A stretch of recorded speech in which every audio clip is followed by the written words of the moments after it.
Good afternoon, LHS. Today is September 3rd, 2021, and it is a great day to be a J. My name is Kyman Warman, your new favorite senior, and aside from the drowsy weather this morning, we've got some pretty exciting news. Coming up, Allie is going to give us some details about the fake football team that took over the internet. Megan is going to give us freshmen some tips to help them out, and then Brock is going to give us the rundown on sports as we prepare for tonight's game. This is KLHS.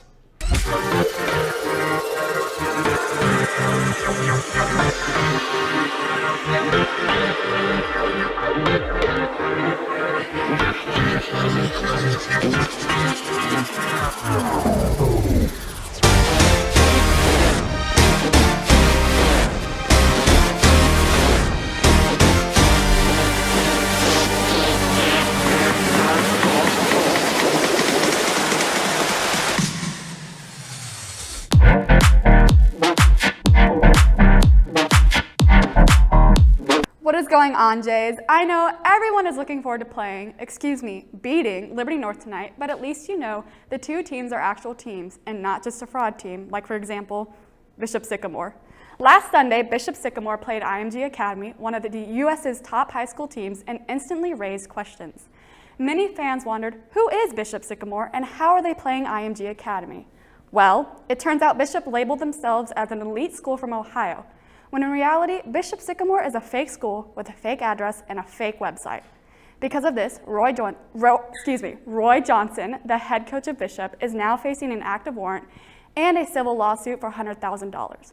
Let's go to a story from our reporter, Grace, to see what our own football coaches have to say about it.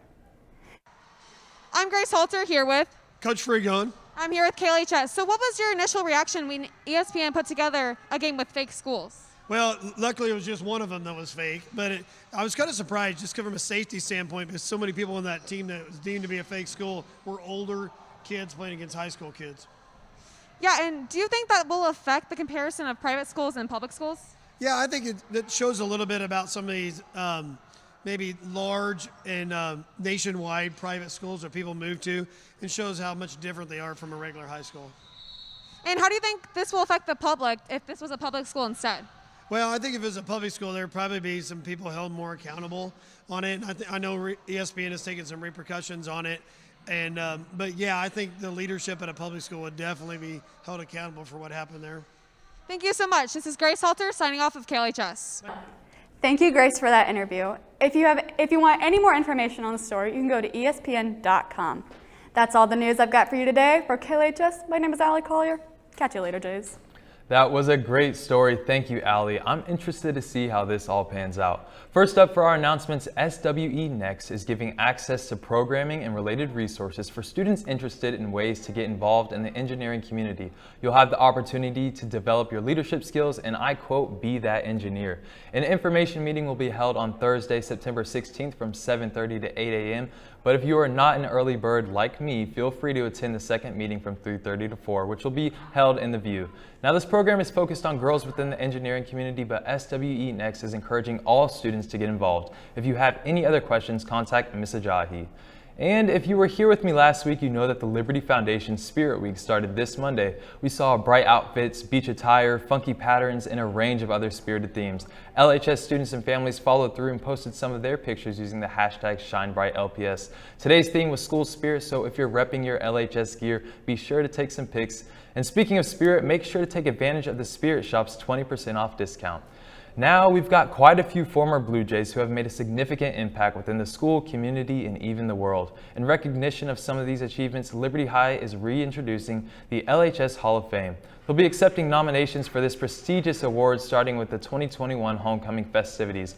All alumni from any Liberty High School graduating class are eligible to be inducted into the hall. Nomination forms are due to the Blue Jay Nation September 15, 2021, and a committee made up of LHS staff, students, alumni, and parents will review nominations and notify inductees by September 30, 2021.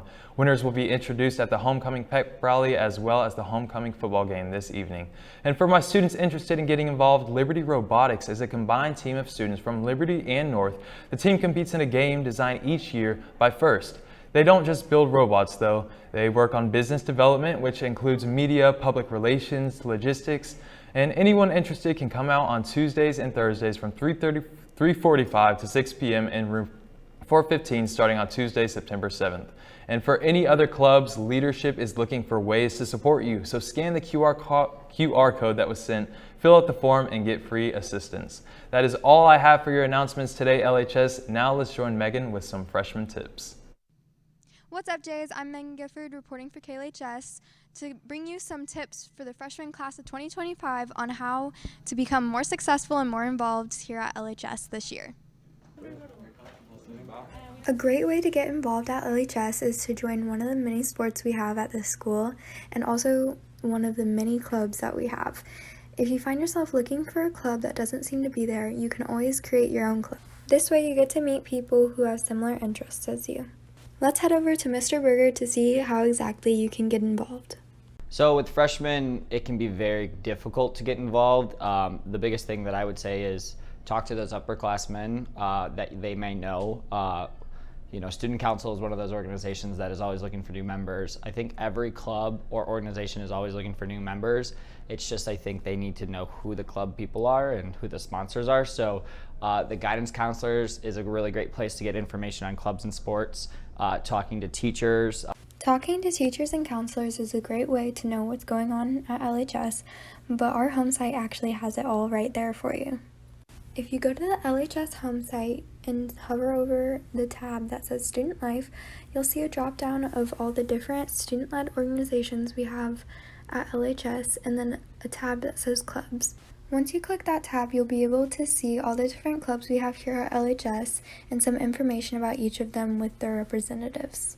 Now that you know more on how to get involved at LHS, let's go over to two seniors to see how to be successful here. Make sure you check your email because a lot of teachers will email like important stuff in there, so make sure you're reading those. I would say to prioritize your time to make sure you get things done.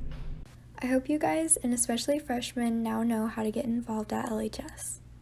This has been Megan Gifford reporting for KLHS, signing off. Thanks, Megan, for that insightful segment. My advice to the freshmen, stay organized and stay prepared. But speaking of preparation, Brock is going to get us ready for tonight's big game against North.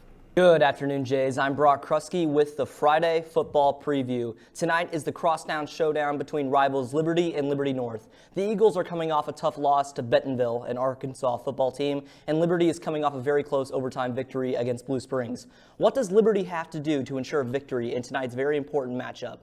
First, the Jays need to reestablish the momentum found in their passing game. Last week, Tyler Leininger completed 10 of his 12 passes, where 6 of those 10 completions went for first downs, and Liberty receivers averaged over 18 yards per catch. The Jays have a lot more speed on the perimeter than Bentonville does. Caden Dennis and Anthony Winston could make things tough for the Eagles. Because Liberty North likes to bring in a 3-safety set on defense, look for Liberty to find success with crossing routes over the middle of the field and short out routes in the passing game. Next, Liberty must overpower North's undersized offensive line. Liberty North lacks size at both tackle positions, so it's crucial that the Jays outpace and overpower them to find an easier path to the quarterback. The Eagles allowed 5 tackles behind the line of scrimmage on rundowns last week, so it's evident that they struggled in this area before. Finally, Liberty needs to do a better job of finishing plays. Blue Springs ran the ball 39 times against Liberty last week. Of those 39 runs, 10 runs went for 10 or more yards. On 6 of those 10 runs, the Blue Jays missed 2 or more tackles. Liberty must tackle better against Liberty North to prevent big plays and limit the Eagle offense. If you plan on going to the game tonight, make sure you bring a jacket. It looks like it's going to be a little bit rainy and wet throughout the contest, so keep that in mind. My name is Brock Krusky, and this was your Friday football preview. Thank you for that football preview, Brock. I cannot wait to see how this game goes down tonight. Now, let's stand for the pledge.